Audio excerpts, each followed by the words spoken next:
Welcome back to AutoLooks Online. This week we're looking at, well, another hybrid, but ugly looking thing from Nissan called the Nissan Leaf. Yes, this vehicle is coming to the market. And no, Nissan's not kidding. They actually are bringing this thing to the market.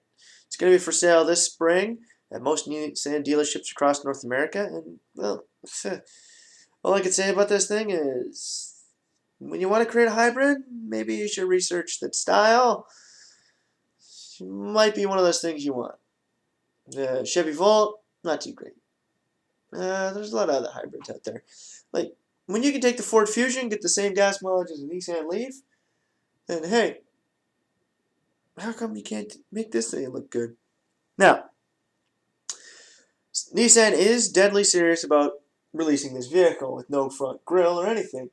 This is one butt ugly, weird looking thing, and yeah, Nissan has created vehicles like this in the past for sale in Japan.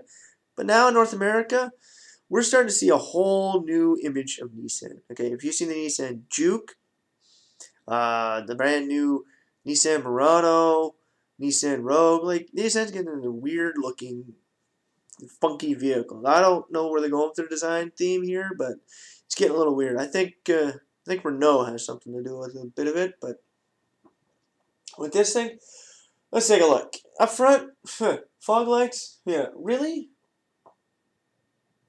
They look like an all. Well, they look like you got no color in your eye. Weird looking things right at the bottom here. Those are your fog lamps. Moving on to your front grille or air duct. I know it's an electric car. You don't need to get a lot of heat in there because you're not going to generate a lot of heat. But still, you're going to still need to excel something. Or not excel. Get some cold air into the vehicle. Up front, you're looking at the Nissan front grille here. Yes, this is their grille.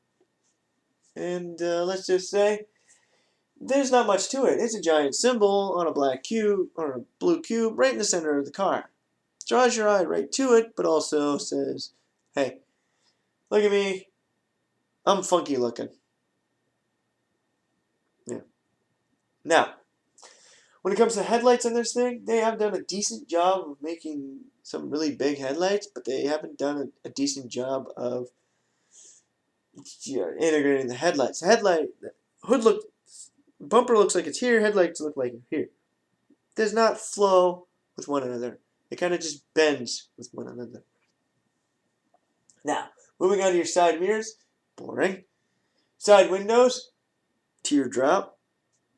Windshield, decent, but not the greatest. Rims, oh, don't even get me started on the rims. Moving on to the back end of this thing, yeah, this is where it kind of, you can see some potential in doing aftermarket modifications to this thing, kind of giving it some sport appeal. Up front, you got nothing to work with. You can add an air duct, you can add a cool looking hood, you can add a cool looking body kit, all around. This thing is not gonna turn out very good. Yeah. Out back, a little bit of a different story. Not as great, but it's got that really messed up looking notch on it. Yeah. It is not cool whatsoever. This notch, not cool. Taillight's kind of neat. Now, the side of the car is very boring. No lines, no nothing. It's just round. It's like a giant bubble. Not so cool bubble. Looking at the window, teardrop, teardrop. Handles have done very well. Okay, yeah, they got the door handles done very well. I don't know why, but for some reason they managed to do one thing good. Sport rims, they're not too bad. They're better than most hybrid vehicles. You ever seen a Civic hybrid? Those are the most butt ugly looking rims I've ever seen in a hybrid or any car, really. Next to just plain old simple steel hubcaps. Those are the worst. Now, this weird notchback. Let's take a look at it. Okay, taillight's kind of cool. Kind of go with it. Kind of neat. Rear spoiler, not cool. Kind of just curves all the way around. It's a big fat thing sticking out of the back of your vehicle.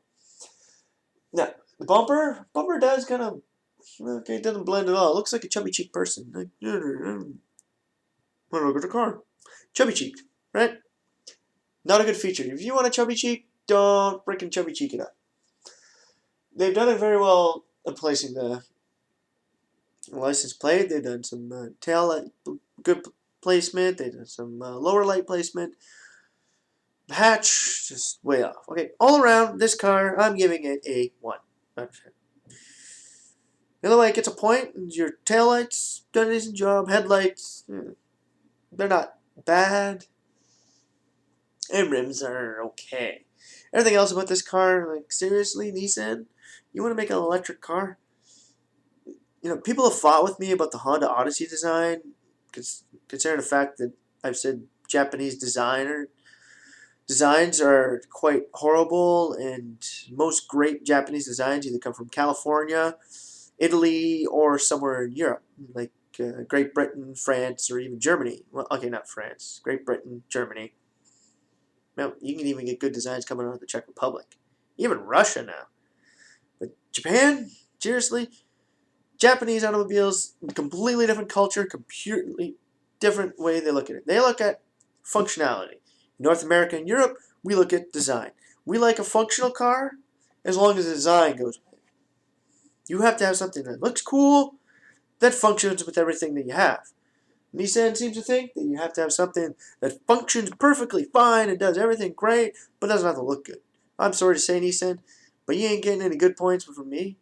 AutoLooks are pretty much a lot of people in the industry. Just like the Chevy Volt, you're going to be slammed for a horrible design. Okay? Sorry.